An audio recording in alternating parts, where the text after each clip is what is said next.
Chapter 13. The Intricacies of Dreaming.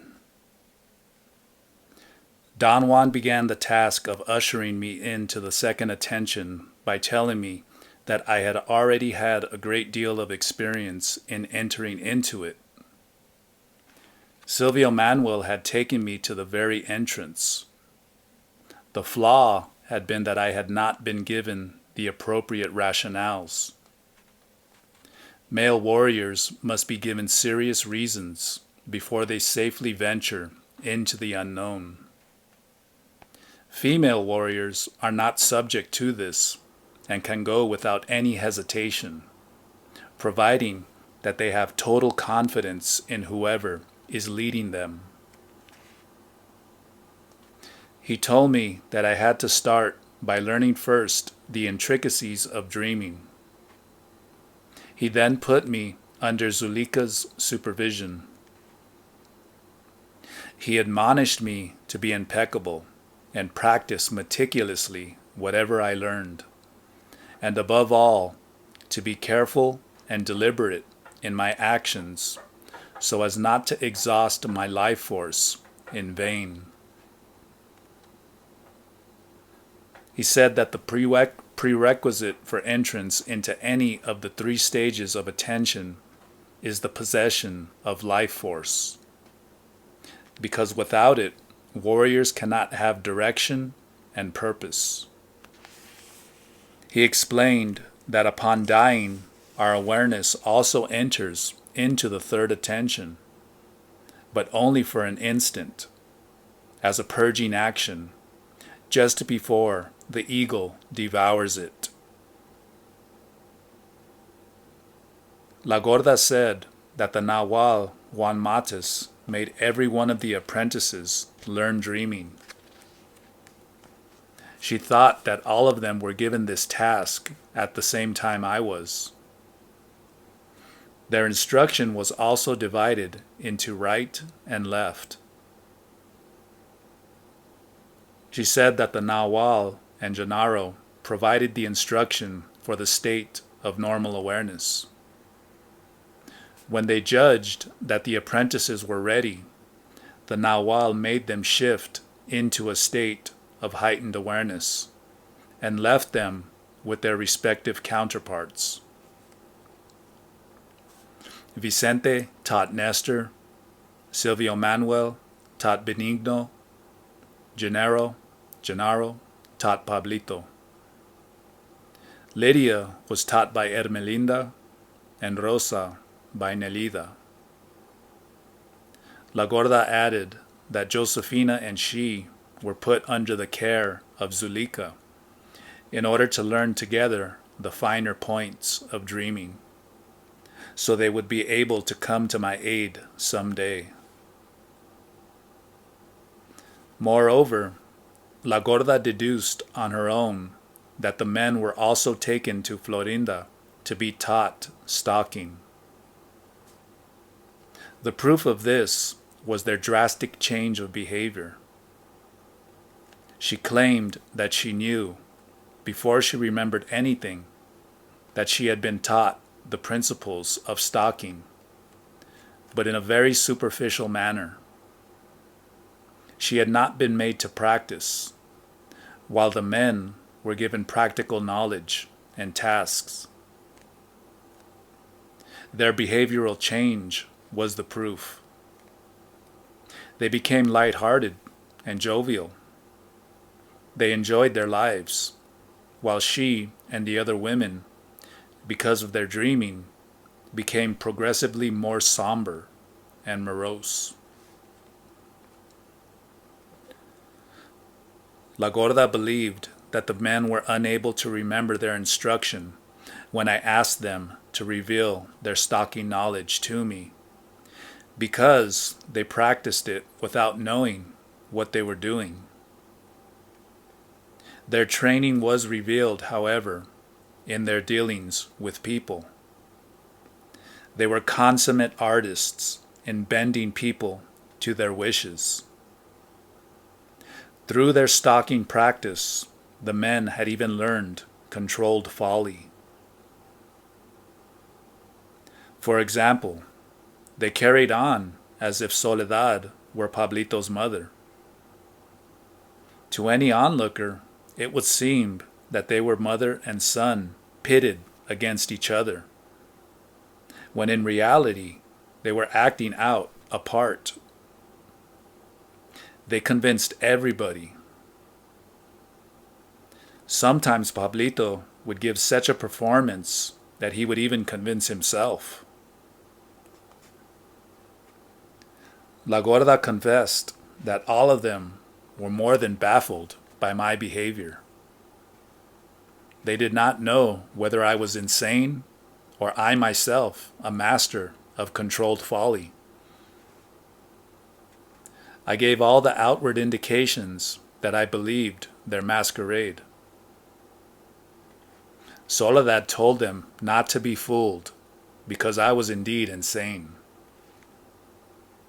I appeared to be in control, but I was so completely aberrated that I could not behave like a Nahual. She engaged every one of the women in delivering a deadly blow to me. She told them that I had requested it myself at one time when I had been in control of my faculties. La Gorda said that it took her several years under Zuleika's guidance to learn dreaming. When the Nahual Juan Mates had judged that she was proficient, he finally took her to her true counterpart, Nelida. It was Nelida who showed her how to behave in the world. She groomed her not only to be at ease in Western clothes, but to have good taste. Thus, when she put on her city clothes in Oaxaca and amazed me with her charm and poise, she was already experienced in that transformation. Zuleika was very effective as my guide into the second attention. She insisted that our interaction take place only at night and in total darkness. For me, Zuleika was only a voice in the dark. A voice that started every contact we had by telling me to focus my attention on her words and nothing else. Her voice was the woman's voice that La Gorda thought she had heard in dreaming. Zuleika told me that if dreaming is going to be done indoors, it is best to do it in total darkness, while lying down or sitting up on a narrow bed, or better yet, while sitting inside a coffin-like crib. She thought that outdoors, dreaming should be done in the protection of a cave, in the sandy areas of water holes, or sitting against a rock in the mountains, never on the flat floor of a valley, or next to rivers or lakes or the sea, because flat areas as well as water were antithetical to the second attention.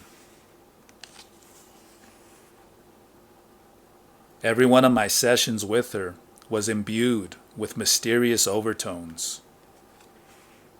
She explained that the surest way to make a direct hit on the second attention is through ritual acts, monotonous chanting, intricate, repetitious movements. Her teachings were not about the preliminaries of dreaming, which had already been taught to me by Don Juan. Her assumption was that whoever came to her already knew how to do dreaming. So she dealt exclusively with the esoteric points of the left side awareness. Zuleika's instructions began one day when Don Juan took me to her house. We got there late in the afternoon. The place seemed to be deserted, although the front door opened as we approached. I expected Zoila or Marta to show up, but no one was at the entrance. I felt that whoever had opened the door for us had also moved out of our way very quickly. Don Juan took me inside to the patio and made me sit on a crate that had a cushion and had been turned into a bench. The seat on the crate was bumpy and hard and very uncomfortable. I ran my hand underneath the thin cushion and found sharp-edged rocks. Don Juan said that my situation was unconventional because I had to learn the fine points of dreaming in a hurry. Sitting on a hard surface was a prop to keep my body from feeling it was in a normal sitting situation. Just a few minutes before arriving at the house, Don Juan had made me change levels of awareness. He said that Zulika's instruction had to be conducted in that state in order for me to have the speed that I needed.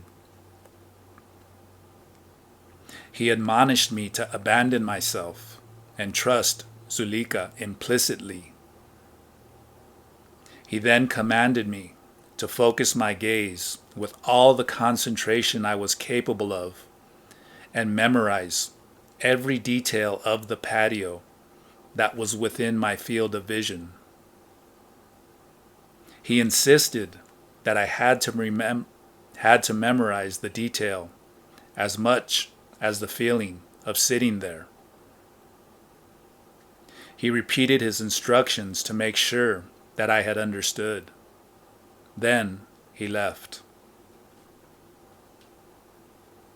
It quickly got very dark, and I started to fret, sitting there. I had not had enough time to concentrate on the detail of the patio. I heard a rustling sound just behind me, and then Zulika's voice jolted me. In a forceful whisper, she told me to get up and follow her. I automatically obeyed her. I could not see her face. She was only a dark shape walking 2 steps ahead of me.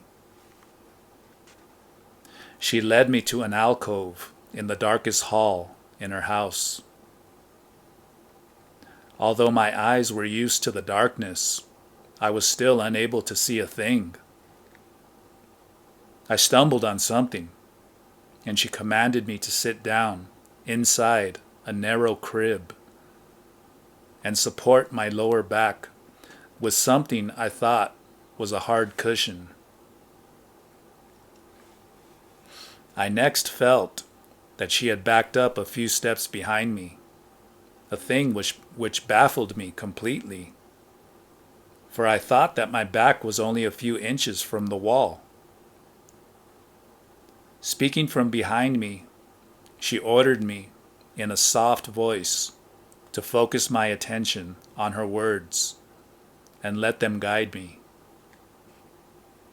She told me to keep my eyes open and fixed on a point right in front of me at my eye level, and that this point was going to turn from darkness to a bright and pleasing orange red. Zulika spoke very softly, with an even intonation. I heard every word she said. The darkness around me seemed to have effectively cut off any distracting external stimuli. I heard Zulika's words in a vacuum, and then I realized that the silence in that hall was matched by the silence inside me. Zulika explained that a dreamer must start from a point of color. Intense light or unmitigated darkness are useless to a dreamer in the initial onslaught.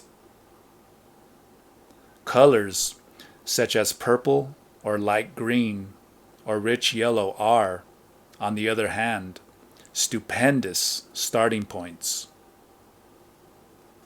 She preferred, however, orange-red, because through experience it had proven to be the one that gave her the greatest sensation of rest.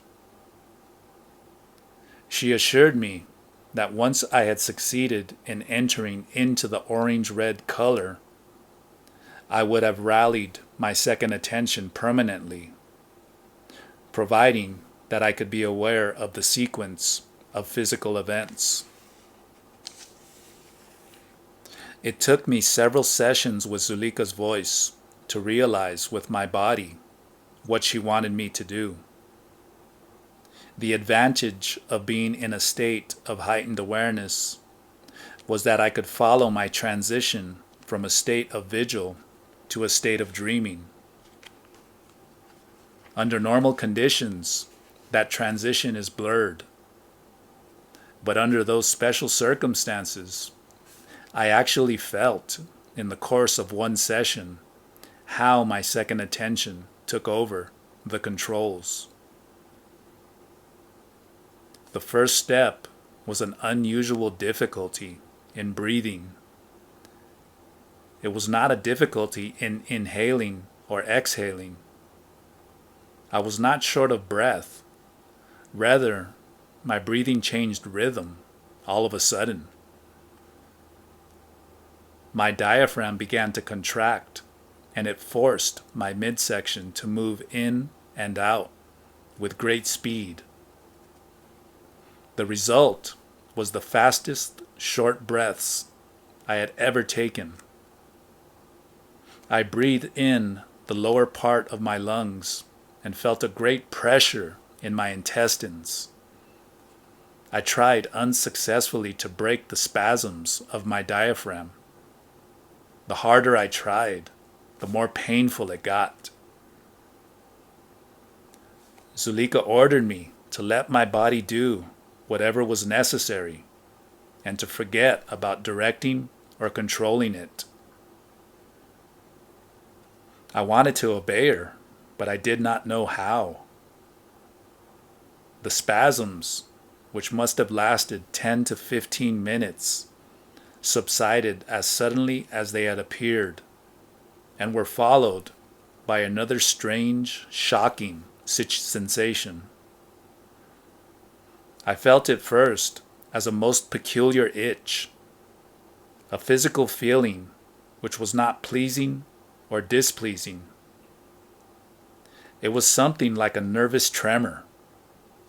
It became very intense, to the point of forcing me to focus my attention on it in order to determine where in my body it was happening. I was stunned by the realization that it was not taking place anywhere in my physical body, but outside of it. And yet I still felt it. I disregarded Zulika's order to enter into a patch of coloration that was forming right at my eye level, and gave myself fully to the exploration of that strange sensation outside me. Zulika must have seen what I was going through. She suddenly began to explain that the second attention belongs to the luminous body, as the first attention belongs to the physical body. The point where, she said, the second attention assembles itself was situated right where Juan Tuma had described it the first time we met. Approximately 1.5 feet in front of the midpoint, between the stomach and the belly button, and 4 inches to the right. Zulika ordered me to massage that place, to manipulate it by moving the fingers of both my hands right on that point, as if I were playing a harp. She assured me that sooner or later I would end up feeling my fingers going through something as thick as water, and that finally I would feel my luminous shell. As I kept on moving my fingers, the air got progressively thicker until I felt a mass of sorts. An undefined physical pleasure spread all over me. I thought that I was touching a nerve in my body and felt silly at the absurdity of it. I stopped. Zulika warned me that if I did not move my fingers, she was going to bop me on the head. The longer I kept up the wavering motion, the closer I felt the itching. It finally got as near as 5 or 6 inches from my body. It was as if something in me had shrunk. I actually thought I could feel a dent. I then had another eerie sensation. I was falling asleep, and yet I was conscious. There was a buzzing in my ears, which reminded me of the sound of a bull roarer. Next, I felt a force rolling me over on my left side without waking me up. I was rolled very tightly like a cigar and was tucked into the itching depression. My awareness remained suspended there, incapable of waking up, but so tightly rolled on itself that I could not fall asleep either. I heard Zulika's voice telling me to look around. I could not open my eyes, but my tactile sense told me that I was in a ditch, lying on my back. I felt comfortable, secure. There was such a tightness to my body, such a compactness, that I did not ever want to get up. Zulika's voice ordered me to stand up and open my eyes. I could not do it. She said that I had to will my movements, that it was no longer a matter of contracting my muscles to get up. I thought that she was annoyed at my slowness. I realized then that I was fully conscious, perhaps more conscious than I had ever been in my entire life. I could think rationally, and yet I seemed to be sound asleep. The thought occurred to me that Zulika had put me in a state of deep hypnosis. It bothered me for an instant. Then it did not matter. I abandoned myself to the feeling of being suspended, floating free. I could not hear anything else she said. It was either that she had stopped talking to me, or that I had shut off the sound of her voice. I did not want to leave that haven. I had never been so peaceful and complete. I lay there unwilling to get up or to change anything. I could feel the rhythm of my breathing. Suddenly I woke up. In my next session with Zulika, she told me that I had succeeded in making a dent in my luminosity all by myself, and that making a dent meant bringing a distant point in my luminous shell closer to my physical body. therefore closer to control. She asserted repeatedly that from the moment the body learns to make that dent, it is easier to enter into dreaming. I agreed with her. I had acquired a strange impulse, a sensation that my body had instantly learned to reproduce.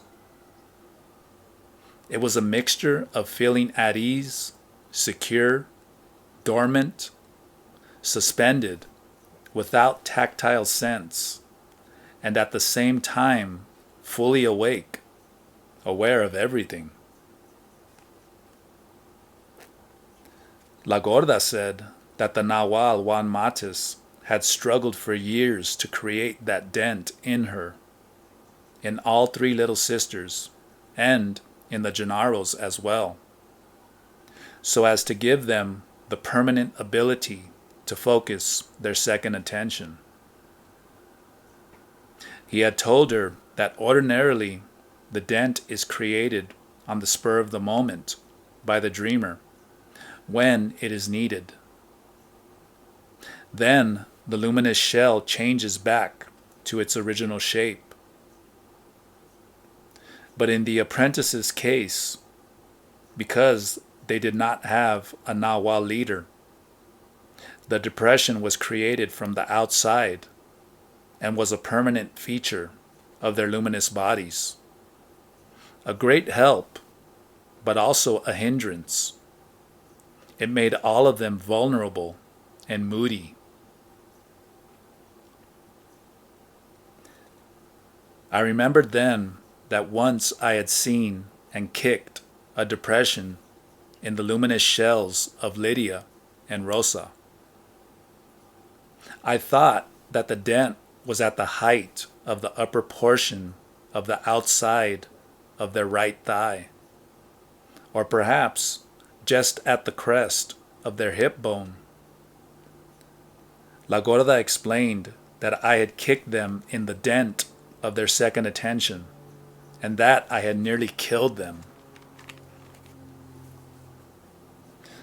La Gorda said that she and Josefina lived in Zuleika's house for several months. The Nahual Juan Matis had delivered them to her one day after making them shift levels of awareness. He did not tell them what they were going to do there, nor what to expect. He simply left them by themselves in the hall of her house and walked away. They sat there until it got dark. Zuleika then came to them. They never saw her. They only heard her voice, as if she were talking to them from a point on the wall. Zuleika was very demanding from the moment she took over.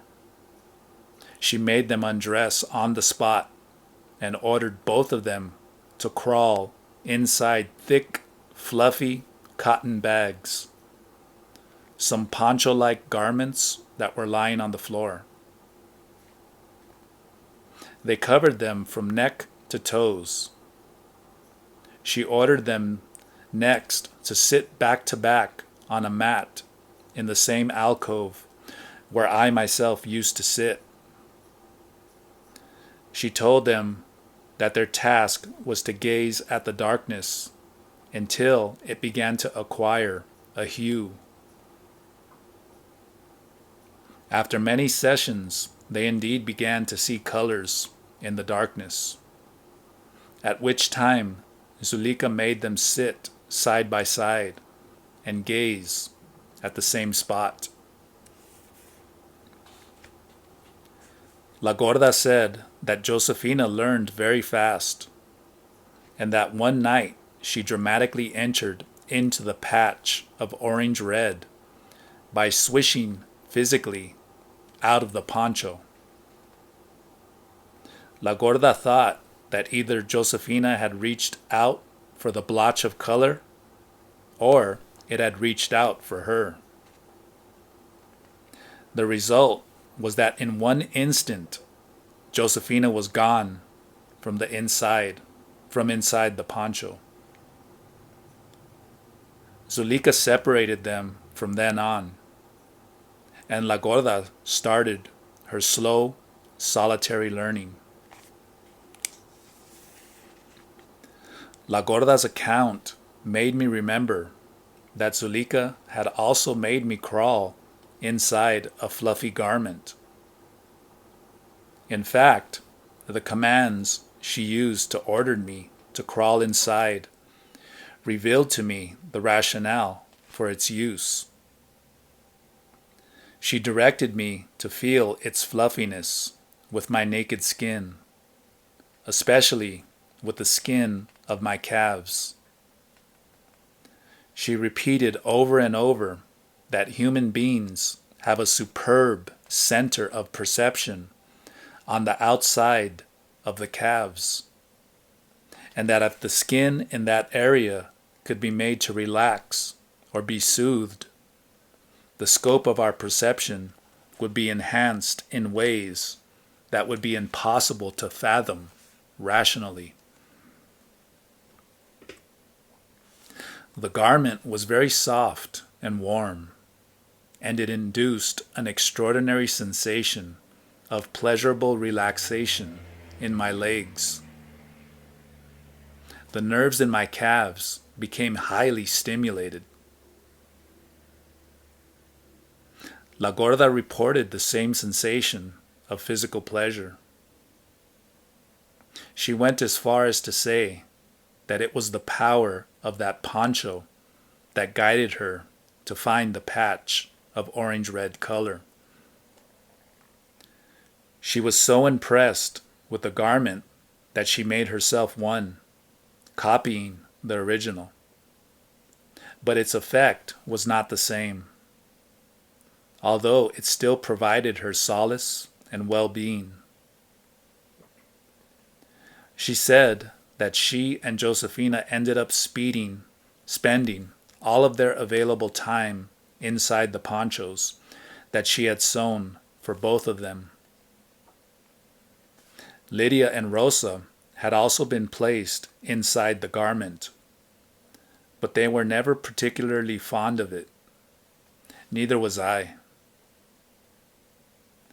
La Gorda explained Josefina's and her own attachment as a direct consequence of having been led to finding their dreaming color while they were inside the garment. She said that the reason for my indifference to it was the fact that I did not enter into the area of coloration at all. Rather, the hue had come to me. She was right. Something else besides Zuleika's voice dictated the outcome of that preparatory phase. By all indications, Zuleika was leading me through the same steps she had led La Gorda and Josefina. I had stared at the darkness throughout many sessions and was ready to visualize the spot of coloration. In fact, I witnessed its entire metamorphosis from plain darkness to a precisely outlined blotch of intense brightness.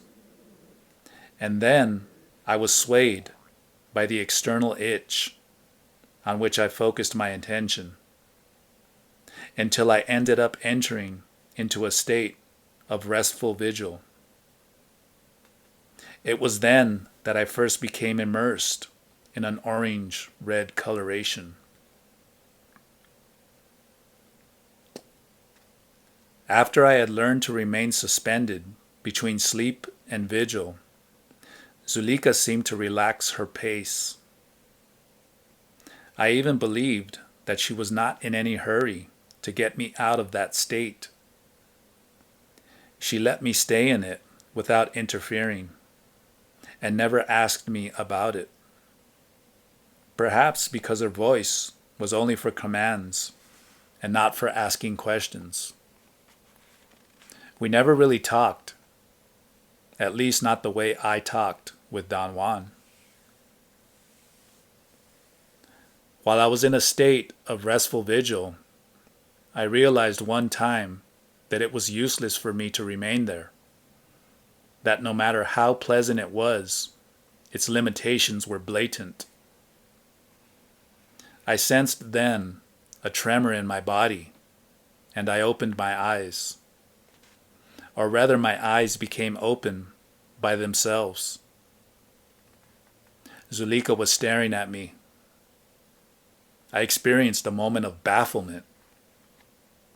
I thought I had woken up, and to be faced with Zulika in the flesh was something I had not expected.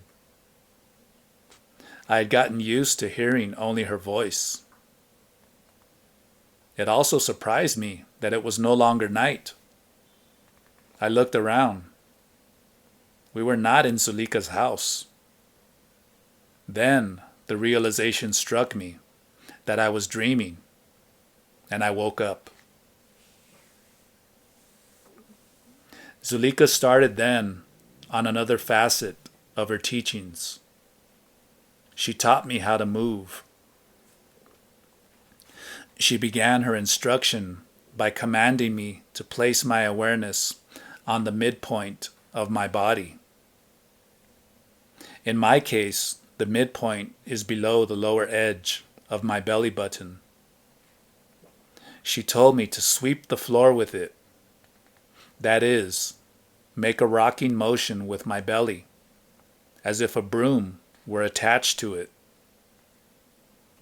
Throughout countless sessions, I attempted to accomplish what her voice was urging me to do. She did not allow me to go into a state of restful vigil. It was her intention to guide me, to elicit the perception of sweeping the floor with my midsection while I remained in a waking state. She said that to be on the left side awareness was enough of an advantage to do well in the exercise. One day, for no reason I could think of, I succeeded in having a vague feeling in the area of my stomach. It was not something defined, and when I focused my attention on it, I realized that it was a prickling sensation inside the cavity of my body, not quite in my stomach area, but above it.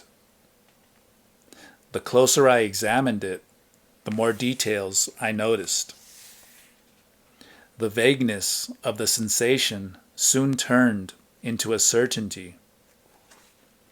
There was a strange connection of nervousness or a prickling sensation between my solar plexus and my right calf.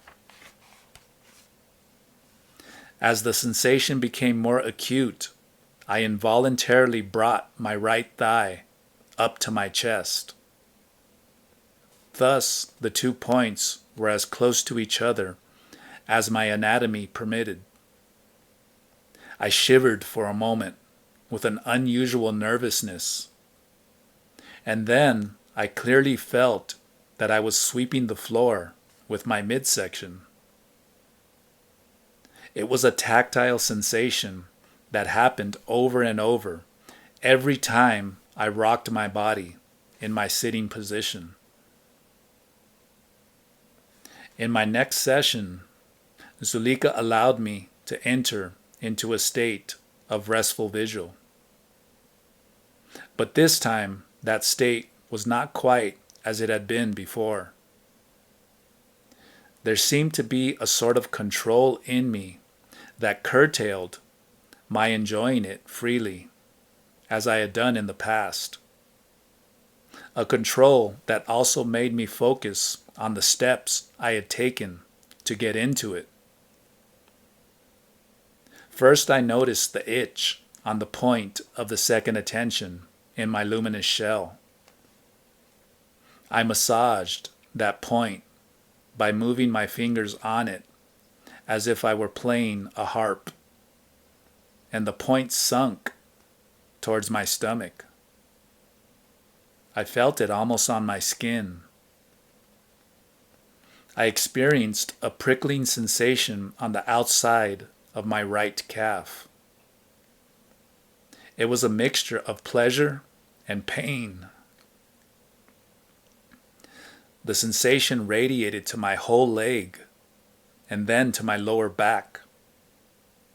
I felt that my buttocks were shaking. My entire body was transfixed by a nervous ripple.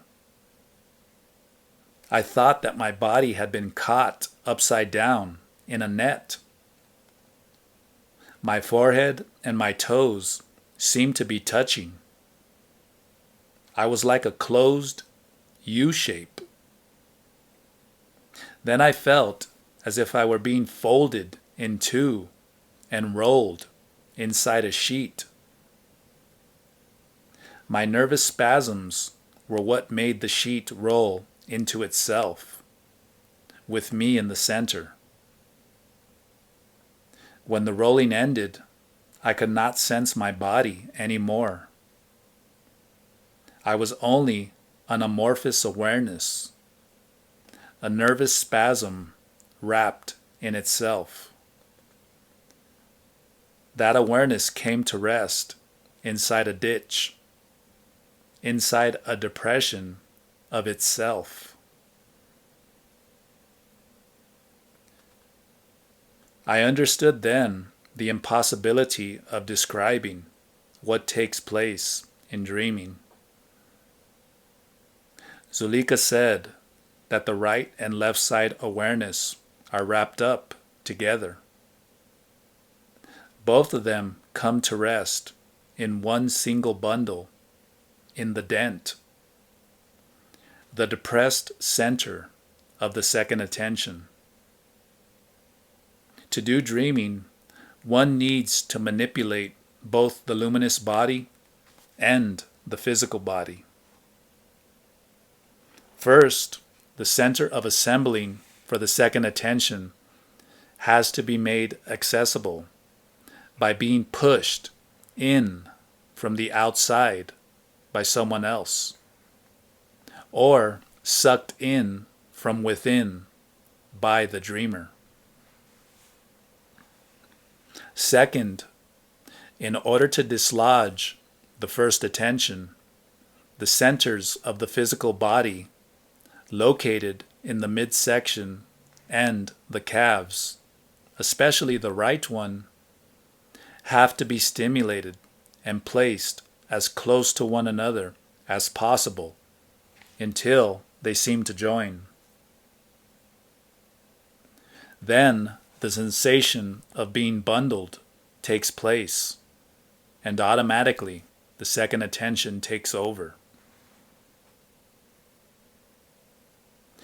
Zulika's explanation, given in commands, was the most cogent way of describing what takes place.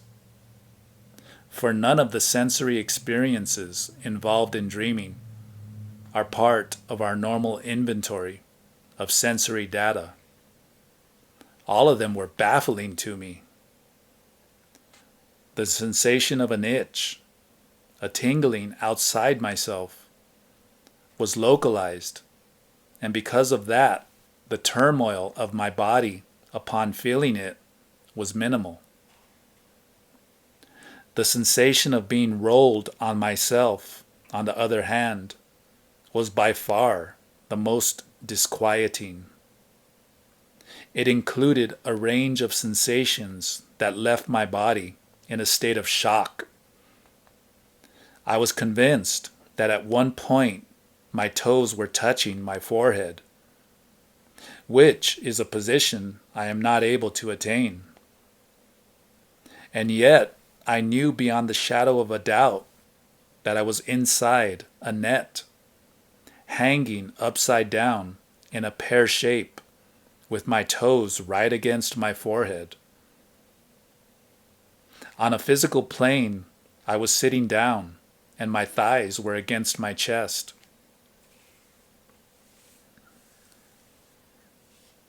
Zulika also said that the feeling of being rolled up like a cigar and placed inside the dent of the second attention was the result of merging my right and left awareness into one in which the order of predominance has been switched and the left has gained supremacy. She challenged me to be attentive enough to catch the reversal motion, the two attentions again becoming what they normally are, with the right holding the reins.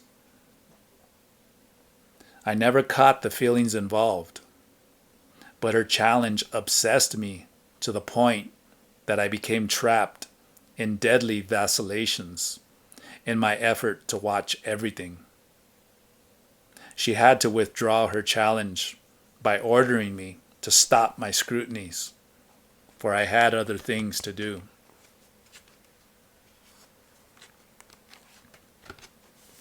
Zulika said that first of all, I had to perfect my command of moving at will. She began her instruction by directing me time and time again to open my eyes while I was in a state of restful vigil. It took a great deal of effort for me to do it. One time, my eyes opened suddenly, and I saw Zulika looming over me. I was lying down, but I could not determine where. The light was extremely bright, as if I were just underneath a powerful electric bulb.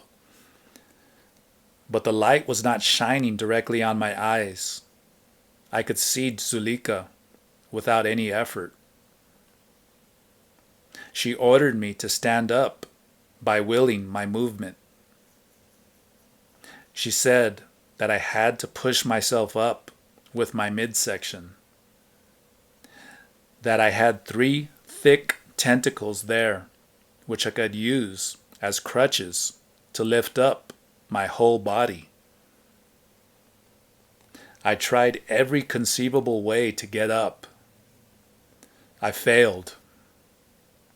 I had a sensation of despair and physical anguish reminiscent of nightmares I used to have as a child, in which I was unable to wake up, and yet I was fully awake, desperately trying to scream.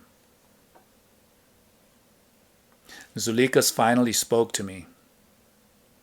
She said that I had to follow a certain sequence, and that it was wasteful and downright dumb of me to fret and get agitated, as if I were dealing with the world of everyday life. Fretting was proper only in the first attention. The second attention was calmness itself. She wanted me to repeat the sensation I had had of sweeping the floor with my midsection. I thought that in order to repeat it, I would have to be sitting. Without any deliberation on my part, I sat up and adopted the position I had used when my body first elicited that sensation. Something in me rocked, and suddenly I was standing. I could not figure out what I had done to move. I thought that if I started all over again, I could catch the sequence. As soon as I had that thought, I found myself lying down again. Upon standing up once more, I realized that there was no procedure involved, that in order to move, I had to intend my moving at a very deep level. In other words, I had to be utterly convinced that I wanted to move. Or perhaps it would be more accurate to say that I had to be convinced that I needed to move. Once I had understood that principle, Zulika made me practice every conceivable aspect of volitional movement. The more I practiced, the clearer it became for me that dreaming was in fact a rational state. Zulika explained it. She said that in dreaming, the right side, the rational awareness, is wrapped up inside the left side awareness in order to give the dreamer a sense of sobriety and rationality, but that the influence of rationality has to be minimal and used only as an inhibiting mechanism to protect the dreamer from excesses and bizarre undertakings. The next step was learning to direct my dreaming body. Don Juan had proposed, from the first time I met Zulika, the task of gazing at the patio as I sat on the crate. I religiously engaged myself, sometimes for hours, in gazing at it. I was always alone in Zulika's house. It seemed that on the days when I went there, everyone was gone or was hiding. The silence and the solitude worked in my favor, and I succeeded in memorizing the details of that patio. Zulika presented to me, accordingly, the task of opening my eyes from a state of restful vigil to see the patio. It took many sessions to accomplish it. At first, I would open my eyes and I would see her, and she, with a jerk of her body, would make me bounce back like a ball into the state of restful vigil. On one of these bounces, I felt an intense tremor. Something that was located in my feet rattled its way up to my chest, and I coughed it up. The scene of the patio at night came out of me, just as if it had emerged out of my bronchial tubes. It was something like the roar of an animal. I heard Zulika's voice coming to me as a faint murmur. I could not understand what she was saying. I vaguely noticed that I was sitting on the crate.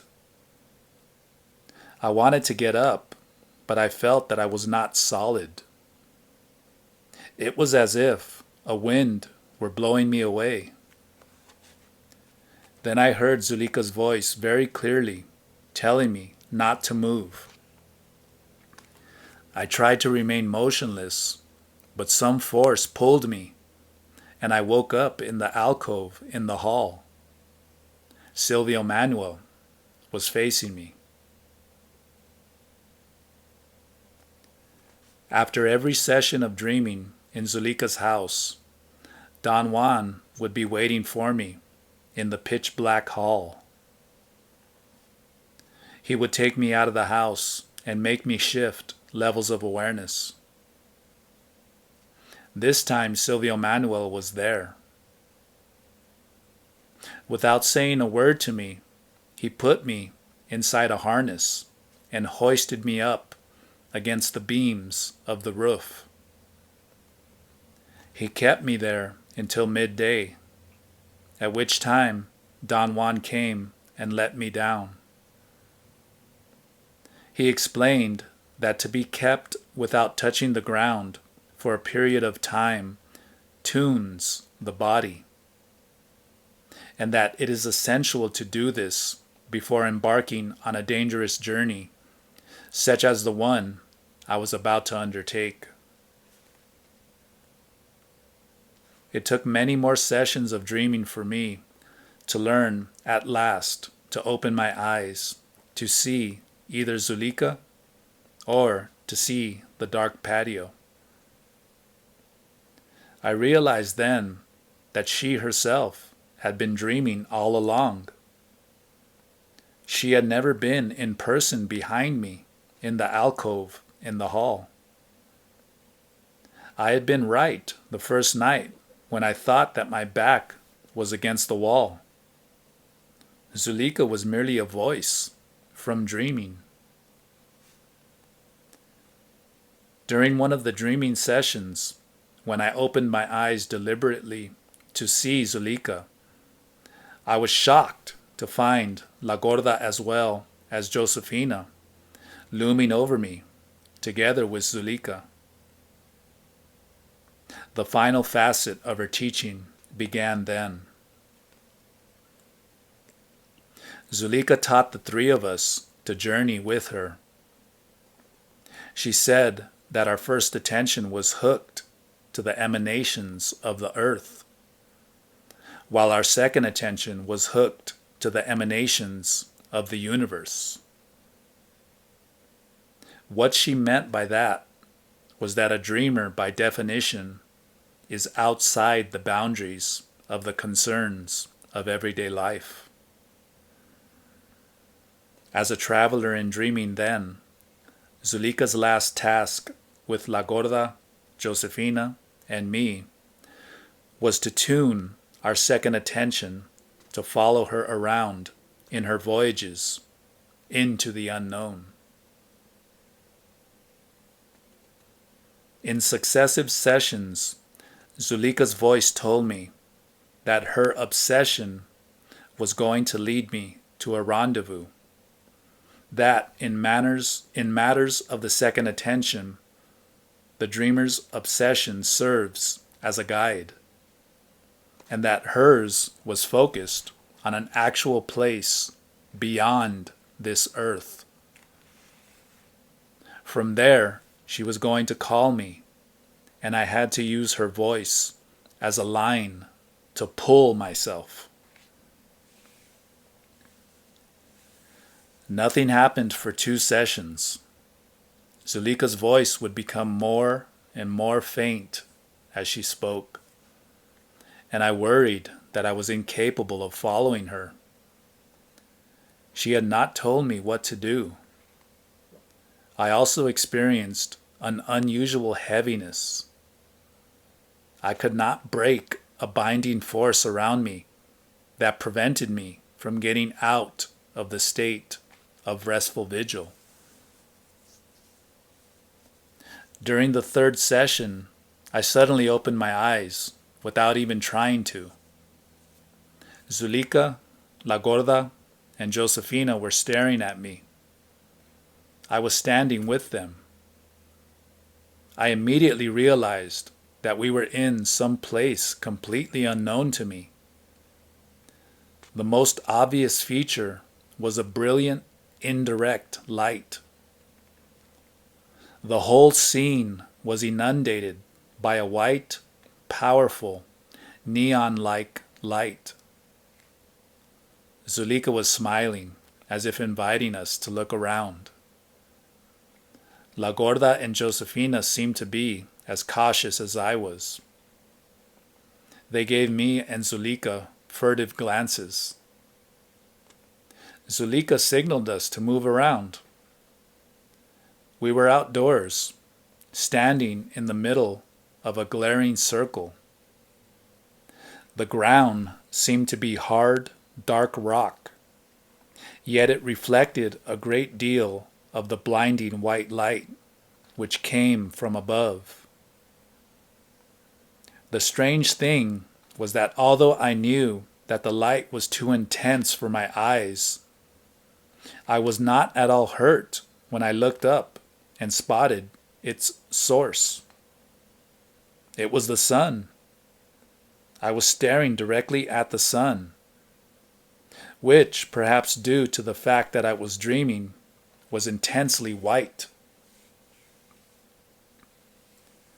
La Gorda and Josefina were also staring at the sun, apparently without any injurious effect.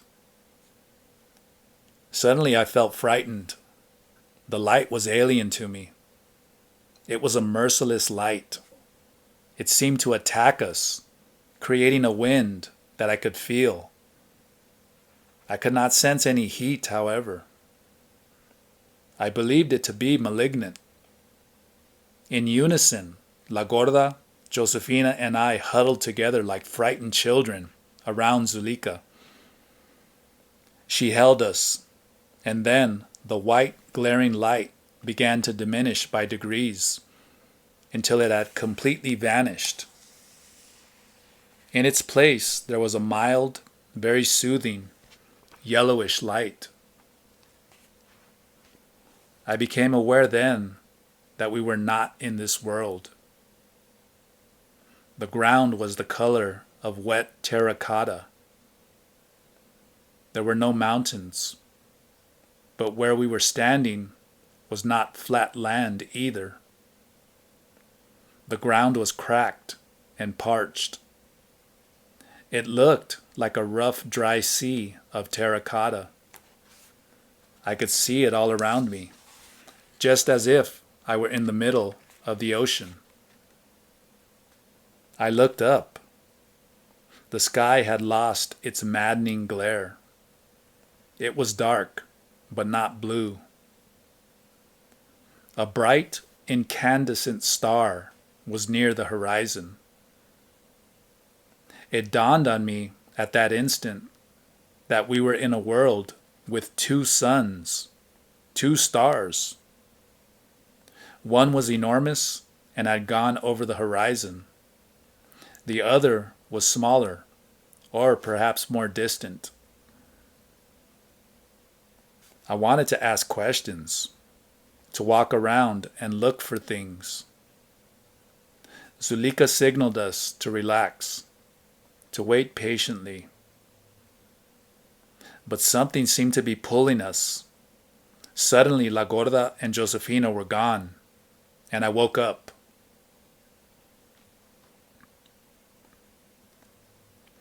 From that time on, I never went back to Zulika's house.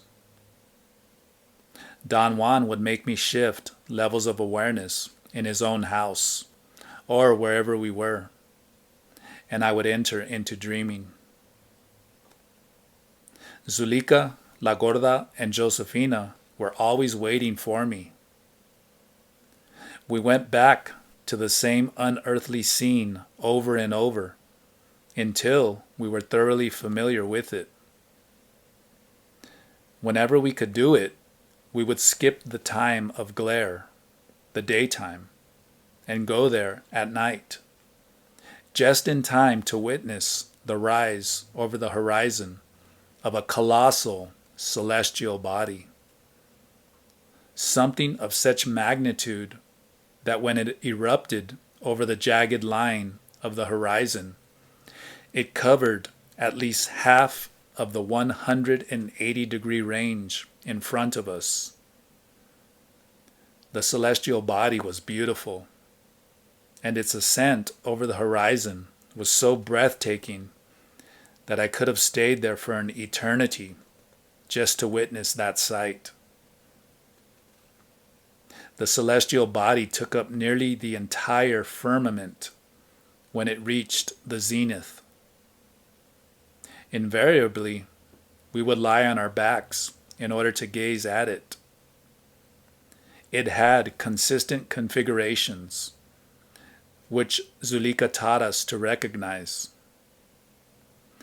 I realized that it was not a star. Its light was reflected. It must have been an opaque body, because the reflected light was mellow in relation to its monumental size.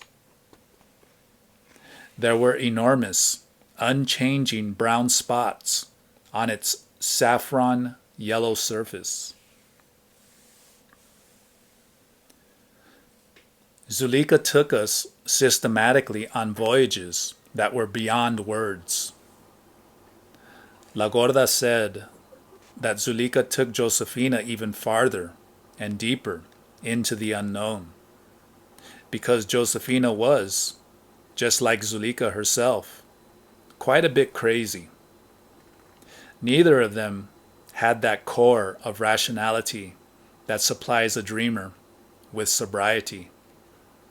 Thus, they had no barriers and no interest in finding out rational causes or reasons for anything. The only thing that Zulika told me about our journeys that sounded like an explanation was that the dreamer's power to focus on their second attention made them into living slingshots. The stronger and the more impeccable the dreamers were, the farther they could project their second attention into the unknown, and the longer their dreaming projection would last. Don Juan said that my journeys with Zulika were no illusion, and that everything I had done with her was a step toward the control of the second attention. In other words, Zulika was teaching me the perceptual bias of that other realm. He could not explain, however, the exact nature of those journeys. Or perhaps he did not want to commit himself. He said that if he attempted to explain the perceptual bias of the second attention in terms of the perceptual bias of the first, he would only trap himself hopelessly in words. He wanted me to draw my own conclusion, and the more I thought about the whole matter, the clearer it became to me that his reluctance was functional.